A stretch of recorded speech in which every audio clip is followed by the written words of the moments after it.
Alisher Navoiy nafaqat buyuk shoir, balki butun bir ma'naviy maktab asoschisi hisoblanadi.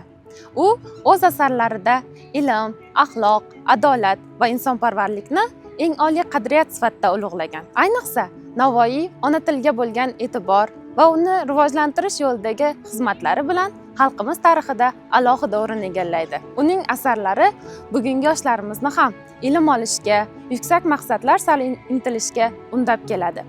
Men ham talaba sifatida Navoiy merosidagi mana shu g'oyalardan ilhom olib, o'qishimga yanada mas'uliyat bilan yondashib kelmoqdaman. O'z ustimda ishlash, bilimimni doimiy ravishda oshirib borish, kelajakda jamiyatga foydali mutaxassis bo'lib yetishish mening asosiy maqsadimdir. Mana shu yo'lda erishgan yutuqlarim bugun meni stipendiya bosqichiga olib keldi. Navoiy nomli davlat stipendiyasi men uchun nafaqat rag'bat, balki yanada katta mas'uliyat hisoblanadi.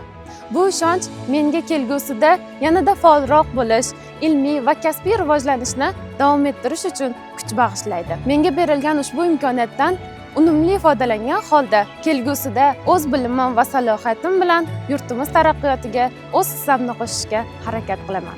Shu fursatdan foydalanib, bobomiz Alisher Navoiy tavalludining 585 yilligi bilan barchani muborakbod etaman.